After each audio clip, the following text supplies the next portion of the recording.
Queridos, antes de nós lermos a palavra de Deus, né, eu queria só explicar para você,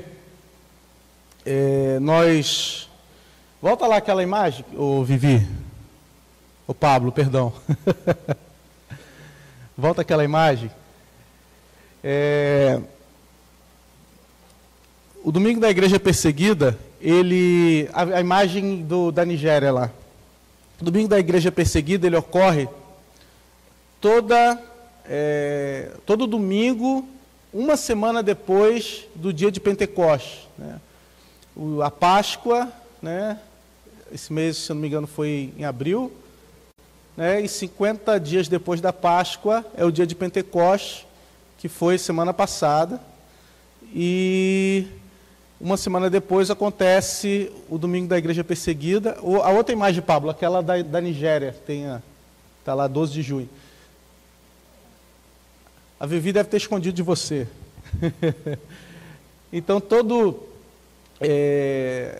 uma semana depois da Páscoa, depois do dia de Pentecoste, ocorre... depois você acha. Ocorre o domingo da igreja perseguida. E por quê? Porque a partir de Atos dos Apóstolos, capítulo 4, né, a gente entende como o início da perseguição da igreja, que é o momento em que os apóstolos, né, os primeiros apóstolos, Pedro e João, são presos, e a partir dali nós entendemos que é o momento que se dá início à igreja perseguida. Então, muito provavelmente uma semana depois do dia de Pentecostes, que foi quando o Espírito Santo desceu sobre a igreja, veio sobre a igreja. Então, hoje, né, o dia que nós vamos lembrar da igreja perseguida, no mundo todo, em torno de 360 milhões de cristãos, né, sofrem algum tipo de perseguição, não só perseguição pelo Estado, quando não pelo Estado, são por grupos extremistas, grupos de outras religiões, né, principalmente da religião islâmica, grupos extremistas que atacam a igreja de alguma forma. Então, essa perseguição pode se dar de diversas maneiras. Às vezes, essa perseguição ela pode se dar isolada, só por um grupo ou só por aqueles que fazem a obra de Deus, ou seja, você pode participar da igreja desde que você não incomode com a sua fé, desde que você não incomode com aquilo que você crê. Recentemente, por exemplo, na China, né, mudando até de local, né, a igreja precisa agora passar pelo crivo do Estado aquilo que vai ser pregado no púlpito, ou somente as igrejas autorizadas podem pregar, e não é qualquer coisa que se pode pregar, só um exemplo.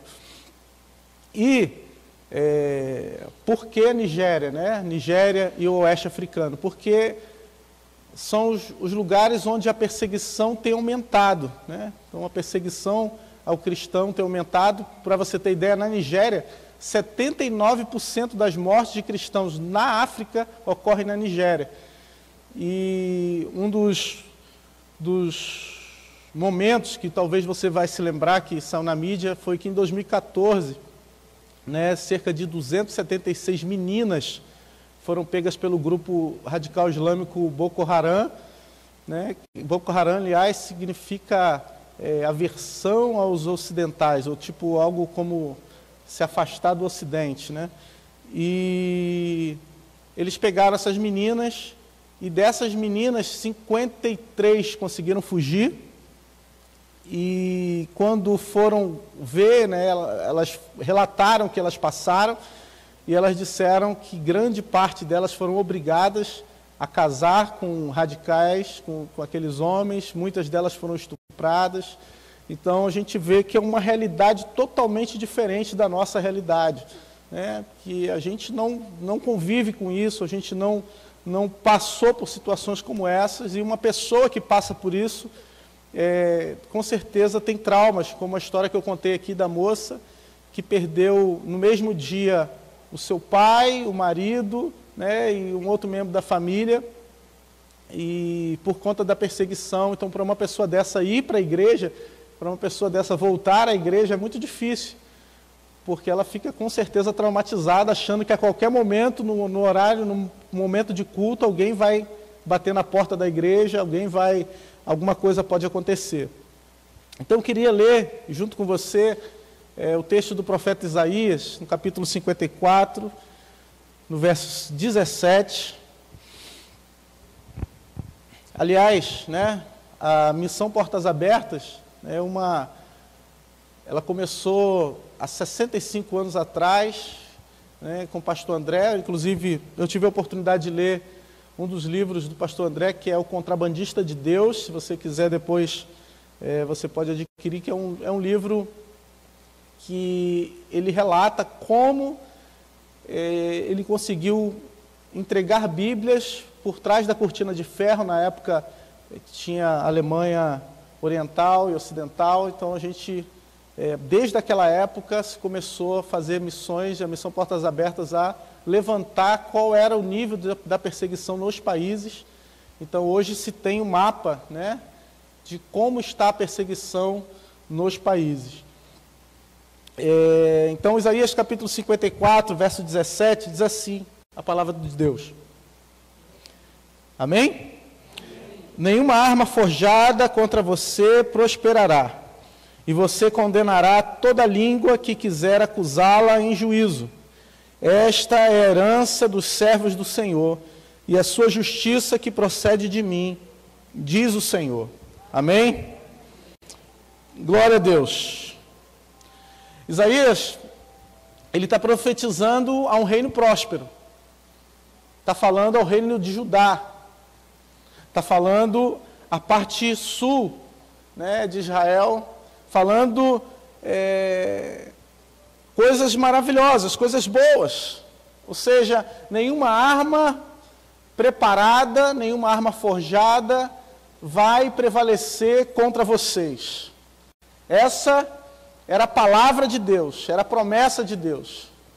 No entanto, né, quando a gente vai olhar para a realidade, quando a gente vai olhar o que realmente aconteceu, a gente vai ver que o futuro foi o ataque dos assírios contra o povo de Israel. Foram levados a cativeiro, sofreram, padeceram, mas o Senhor guardou um remanescente. E da mesma forma acontece com a nossa vida, com a minha vida, com a sua vida, né? Existem promessas de Deus para nós, promessas que vão se cumprir na nossa vida, promessas que vão se cumprir na vida desses irmãos que nós estamos falando aqui, lá na África, que estão distantes de nós. Mas nem sempre a promessa se cumpre da forma que nós esperamos. Nem sempre a promessa se cumpre ou segue o caminho que nós queremos. Às vezes a promessa para se cumprir na sua vida, e não sei você, mas comigo sempre é assim, precisa ter muita luta. Precisa ter muita batalha, a gente precisa fazer e vencer muitos gigantes. Mas o que Deus fala conosco é que existem promessas que vão se cumprir em meio à perseguição. Existem promessas que vão se cumprir em meio a lutas. Existem promessas que vão se cumprir na nossa vida, mesmo que você tenha que vencer um gigante, mesmo que você tenha que lutar contra o leão, mesmo que você tenha que lutar contra o urso, a promessa de Deus vai se cumprir na sua vida. Pode ter deserto, meu irmão, mas se for promessa de Deus, vai se cumprir na nossa vida, vai se realizar na nossa vida. Quando o povo de Israel saiu do Egito, tinha uma grande quantidade de pessoas, só que grande parte, muitos desses, ficaram pelo deserto, porque o deserto é para provar o nosso coração, porque o deserto é para peneirar o povo de Deus.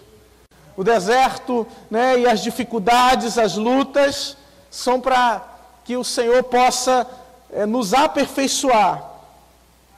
E a exemplo, né, de que aconteceu, ou que tem acontecido no oeste africano, na Nigéria, com perseguições, com lutas, nós sofremos, apesar de não estarmos numa situação dessa, você sofre perseguições, lutas, dificuldades, não talvez na mesma amplitude, mas a cada um o Senhor dá, né, ou o Senhor nos capacita com uma carga que podemos suportar. E a igreja do Senhor, ela é levantada para isso, para que um possa ajudar o outro. Como o pastor Roberto orava aqui, nós podemos ser bênção na vida do outro, nós podemos ser bênção na vida daquele que está à nossa volta. Nós temos uma arma poderosa que é a oração, e nós precisamos usar essa oração com fé, nós precisamos usar as armas espirituais que Deus nos deu com fé, e quando fazemos isso, quando colocamos as nossas armas, ou quando usamos as armas que o Senhor nos dá, porque a Bíblia diz que as armas da nossa milícia não são carnais, mas são poderosas em Deus. E essas armas poderosas, elas surtem um efeito. Talvez o efeito não seja visual. Talvez você continue exteriormente a mesma pessoa, mas espiritualmente algo já começou a acontecer. Talvez você não esteja vendo ainda, meu irmão, o resultado daquilo que você tem orado, daquilo que você tem buscado, mas no mundo espiritual algo já começou a se mover, algo já começou a ser transformado, mudado, por causa da tua oração. Talvez você tenha orado aqui hoje, junto com o pastor Roberto, e tenha falado assim: olha, a minha dor continuou, pastor, mas querido, alguma coisa já começou a mudar no mundo espiritual, o ambiente já começou a mudar. Porque a tua oração é poderosa. Hoje, queridos, nós fazemos parte de uma história. A palavra de Deus fala que tiveram profetas, tiveram apóstolos. Nós vimos a história de Paulo, nós vimos as histórias dos primeiros cristãos, mas agora é a minha história e a sua história que está sendo desenvolvida na terra. Esses homens não podem voltar mais para serem exemplos para nós. Eles deixaram exemplo escrito na palavra de Deus. Nós agora precisamos tomar essa chama, essa palavra, e sermos o exemplo dessa geração. Sermos aqueles que vão mudar essa geração. Porque vamos falar a verdade, irmãos, ser cristão, enquanto tudo vai bem, é fácil. Dizer que servimos a Deus enquanto temos vitória, é tranquilo. Enquanto temos bênção, enquanto estamos vivendo momentos de prosperidade, é fácil. Mas agora, ser cristão, enquanto a nossa igreja é queimada, quando pessoas estão sendo mortas ao nosso redor, quando irmãos estão sendo sequestrados, quando pessoas estão sendo obrigadas a deixar as suas casas, aí, irmãos, só aqueles que realmente servem e amam o Senhor, só aqueles que realmente temem a Deus. Mas graças a Deus, irmãos, porque a palavra de Deus fala em Mateus, no capítulo 16, que as portas do inferno não vão prevalecer contra a igreja do Senhor. As portas do inferno não podem prevalecer contra a sua vida. Aleluia. A Bíblia fala aqui no texto que lemos de arma forjada contra você. Muito provavelmente uma espada, né? Naquele tempo a arma, né, não era uma arma de fogo, mas era uma espada. Eu não sei se você já assistiu esses programas de que se faz faca, faz espada. Tem programa, tem reality show já. E pega o aço, esquenta o aço a mais ou menos 700 graus Celsius, tira aquele aço, né, incandescente da fornalha e começa a bater, começa a martelar. Hoje, né, tem o martelo pneumático, né? Você coloca o aço e ele mesmo martela para você, mas naquele tempo, meu irmão, era no braço. Agora imagine alguém que está preparando uma arma para matar outra pessoa. Você acha que ele bate nesse aço com amor? Imagine alguém que está preparando uma arma para matar fulano, tem endereço a arma. Essa arma está sendo preparada para você, com seu nome. Esquenta o aço a uma temperatura de 700 graus, tira da fornalha e começa a bater com o martelo pensando, eu vou pegar aquele.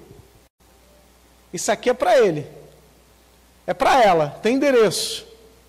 Isso é o que o ódio faz conosco e isso é o que o inimigo faz com as nossas vidas. É o que Ele deseja fazer conosco. É o que Ele deseja fazer com cada um de nós. Para se fazer uma katana, mais ou menos se demora umas 100 horas. Aço, fogo, martelo, têmpera, depois lixa, para preparar uma arma.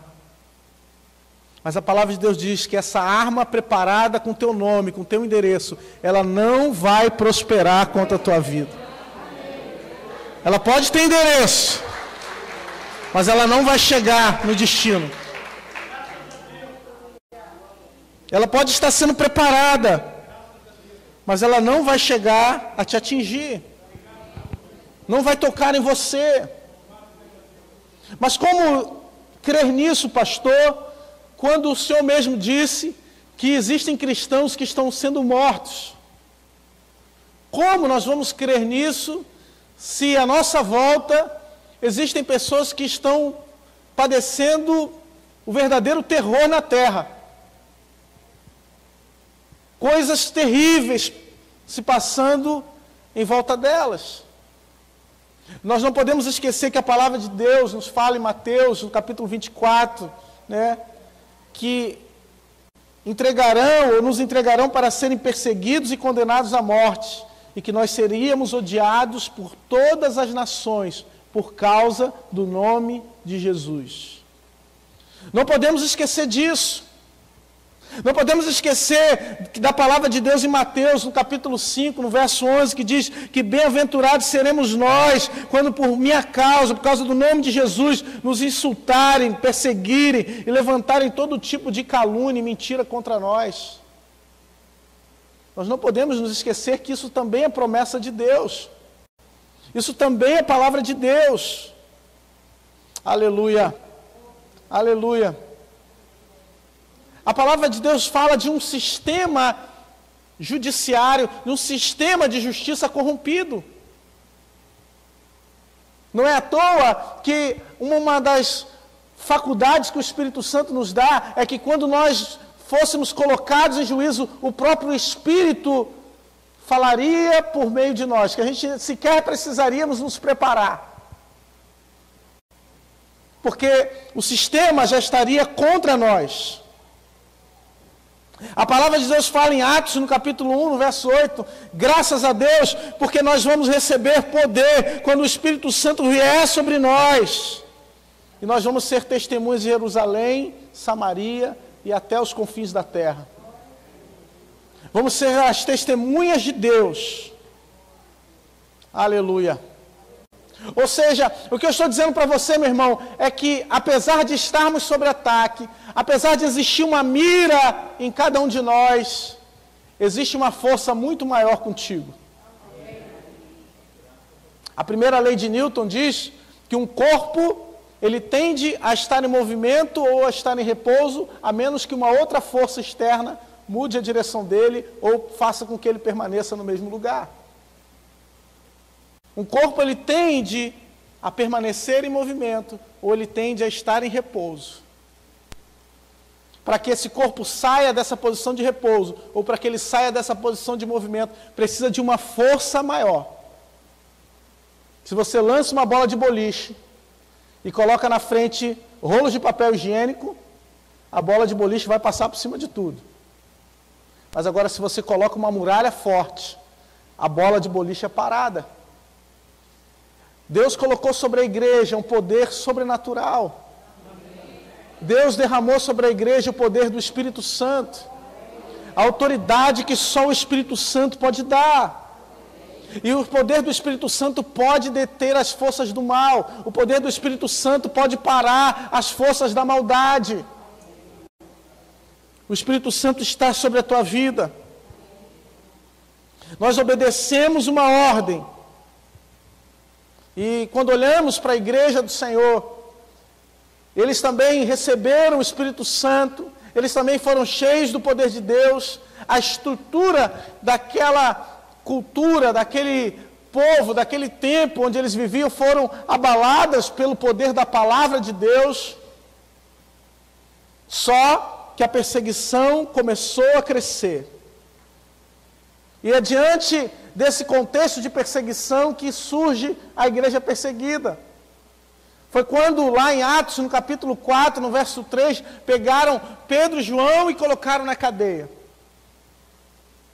Colocaram os primeiros apóstolos presos. Só que a igreja tinha um trunfo. Fala para o teu irmão, irmão, você tem um trunfo. Não sei se eu estou fazendo muita relação com baralho, alguns irmãos podem ter dificuldade. Irmãos, e o trunfo da igreja era a oração. Enquanto aqueles homens estavam presos, tinha oração por eles. A Bíblia diz que era oração incessante, oração dia e noite, por aqueles que estavam encarcerados, por aqueles apóstolos, discípulos que estavam encarcerados. A igreja orava, a igreja clamava, a igreja buscava a Deus. Tanto que quando Deus responde à oração, quando a oração é atendida, muitos sequer acreditam na oração. E às vezes isso acontece conosco. Sequer acreditamos nas orações que fazemos a Deus. E o pastor Roberto falava sobre isso. Porque às vezes a gente ora, mas não crê que Deus pode fazer um milagre. A gente ora, mas parece que Deus está tão longe que não pode ouvir a nossa oração. Mas tem que ser assim, irmãos. Orou por cura, vê aí, irmãos, está curado. Vê aí se você recebeu. Vê aí se algo aconteceu, porque a nossa oração tem o poder de transformar aquilo que está ao nosso redor. A nossa oração tem o poder de transformar a realidade daquilo que está à nossa frente. Queridos, às vezes é difícil a gente aceitar uma igreja triunfante diante da realidade que nós estamos vendo. Como a gente vai dizer que a igreja é triunfante quando os 11 apóstolos foram martirizados? Pedro crucificado de cabeça para baixo. Só João se safou. Mesmo assim foi exilado. Como nós vamos falar, pastor, que tem uma vida triunfante, se ao meu redor eu não consigo influenciar ninguém? Como eu vou falar que eu tenho uma vida triunfante se eu estou vivendo um verdadeiro inferno na terra? Luta em cima de luta, perda em cima de perda. Aleluia. Esses dias eu estava ouvindo um podcast, está na moda, né? Um podcast de um policial. Ele falava que estava com um grupo dele encurralado no meio de uma comunidade. E ele recebeu o treinamento e ele falou: olha, quando a gente está encurralado, se a gente se encurralar mais, uma hora os caras vão chegar, a gente tem que sair. A gente tem que sair dessa posição. Aí ele falou que um dos fuzis estava ruim, eles mexeram ali, conseguiram consertar, pediram apoio, falaram, agora é hora da gente sair. E daí eles saíram daquela posição, foram para o meio da rua, como alvos, né, na mão daqueles que estavam atacando. E eles conseguiram pegar um ali, pegar um aqui, o pessoal foi recuando e eles conseguiram sair daquela posição. Às vezes, irmãos, parece que a igreja está encolhendo, porque está faltando coragem para sair. Está encolhendo porque está faltando coragem para fazer como os irmãos fizeram lá em Copacabana. De ir, de fazer a vontade de Deus, de cumprir o propósito de Deus na vida de cada um de nós. Aleluia, aleluia. É por isso que a oração tem esse papel poderoso, irmãos. Porque às vezes você entra em oração desanimado, mas você sai um novo homem, uma nova mulher. Às vezes você se coloca em oração, sem saber muito bem o que fazer, mas é em oração que Deus te dá. Às vezes você chega na igreja, né, pesado, cansado, sem saber muito bem que atitudes vai tomar para a semana, mas é no meio do louvor, no meio da oração, que o Espírito Santo vem sobre a tua vida e dá uma direção para você. E Deus fala contigo. E é por isso que nós precisamos e não podemos esquecer de orar por aqueles que são perseguidos. Porque talvez você não sofra a perseguição que eles sofrem, mas você precisa se lembrar deles. Você precisa se lembrar da fé deles. Eu preciso me lembrar da fé deles. Eu preciso ser apoio para eles. Porque eles são meus irmãos.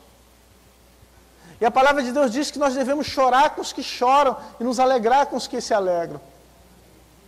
Nós precisamos e somos identificados com Ele. A mensagem da cruz está sendo pregada. A palavra de Deus está sendo disseminada. E apesar de tudo que tem acontecido no mundo, apesar do que tem acontecido na Nigéria, apesar do que tem acontecido no oeste africano, vidas estão sendo salvas. E existe lá uma igreja triunfante. Existe lá uma igreja poderosa. Porque ao mesmo tempo que somos perseguidos, ao mesmo tempo que somos abatidos, ao mesmo tempo que o mundo cai à nossa volta, existe um poder muito maior dentro de nós, que é o poder do Espírito Santo, que nos capacita a ir além. Nos capacita a fazer coisas grandiosas, coisas maravilhosas. E é por isso que nós não podemos estar desatentos.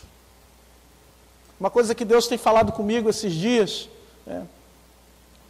nós temos consciência que fazemos parte de uma batalha espiritual. Efésios capítulo 6 diz que nós temos uma armadura dada por Deus. Eu dava o exemplo aqui do policial. Você já viu o policial andar de bobeira?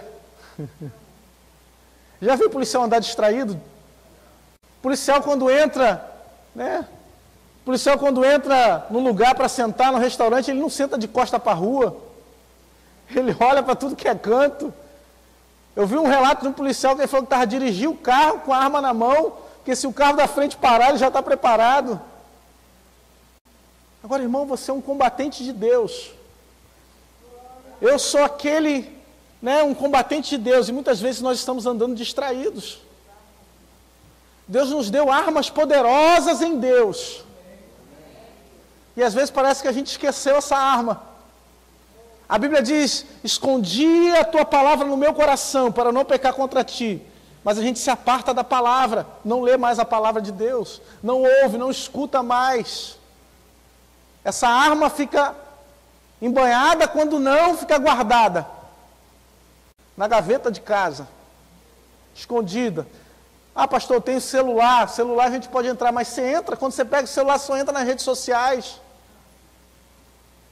Estou falando de outro assunto já. Deixa eu voltar para cá. A realidade é que nós somos pessoas que podem fazer a diferença no mundo de maldade. No mundo que eu falei, da Nigéria, em que 79% da perseguição se concentra naquele país. Quando a gente olha juntando o oeste africano, dá quase 89%, quase 90%. Então, grande parte das mortes tem acontecido ali. O aumento da perseguição, o aumento das dificuldades para aqueles irmãos servirem a Deus. Eu quero, para encerrar, eu contei um testemunho, da irmã Meline, Eu quero contar o testemunho do pastor Marcos Abana. Já que eu contei um testemunho e que a irmã depois se curou, precisou passar por um processo, eu queria contar o testemunho desse irmão, porque também é um testemunho de triunfo. E eu sei que nós somos chamados, e você foi chamado para triunfar. E triunfar não é Deus fazer aquilo que você quer. Triunfar é, apesar das lutas, apesar das provas, sermos vitoriosos em Deus. Então eu queria contar o testemunho do pastor Marcos. Marcos Abana é pastor em uma cidade no estado de Adamawa, no nordeste da Nigéria. A comunidade cristã no local sofreu ataques devastadores do Boko Haram em que igrejas foram queimadas, vilas saqueadas e homens e mulheres mortos. Antes do ataque do Boko Haram, eles viviam em paz, mas em 2014 ouviram-se rumores de que o grupo extremista islâmico estava nas proximidades. Quando o Boko Haram chegou, as pessoas fugiram, deixando a cidade vazia e as igrejas sem cultos. Além disso, o grupo queimou todas as igrejas na região, apesar de nenhuma mesquita ser destruída. Após muitos meses, o grupo deixou a cidade. Foi quando o pastor Marcos voltou. Havia poucos de nós. Alguns vieram de madrugada para entrar em casa. Depois do ataque, todos ficaram muito assustados e traumatizados. Quando voltamos, algumas igrejas tinham sangue nas paredes. Qualquer um que ouvisse sobre isso não voltava mais para a igreja. As pessoas pensavam que se fossem aos cultos seriam atacadas. Isso fez com que a vida espiritual de muitos enfraquecesse.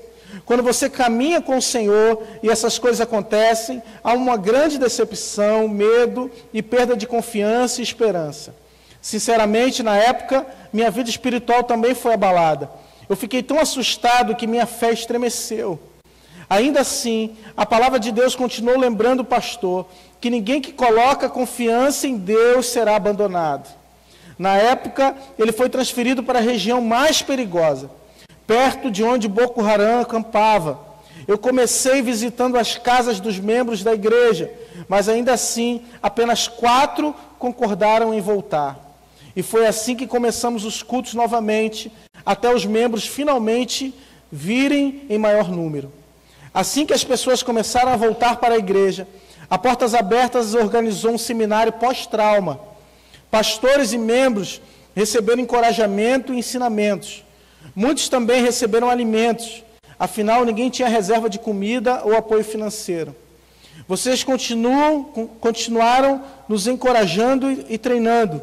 Por causa disso, muitos foram encorajados e fortalecidos, a fim de permanecerem firmes e voltarem para as igrejas. Atualmente, a igreja está cheia e a maior fonte de encorajamento veio desse treinamento, por meio dos ensinamentos transmitidos. Nós não podemos mensurar nossa gratidão e apenas Deus pode recompensá-los. Vocês realmente fortalecem nossa esperança em Deus.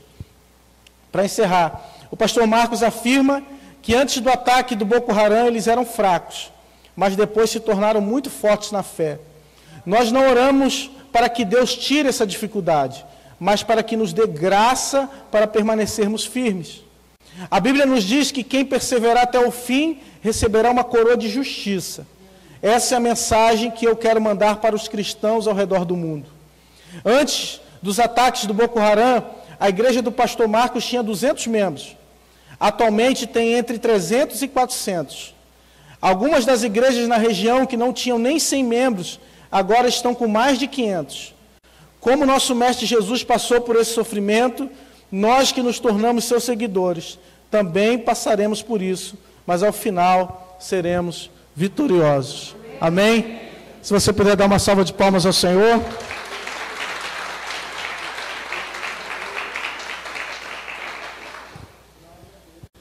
A igreja cresce quando ela é perseguida, a igreja cresce quando ela é amassada, a igreja cresce quando entendemos que temos uma posição, um lugar.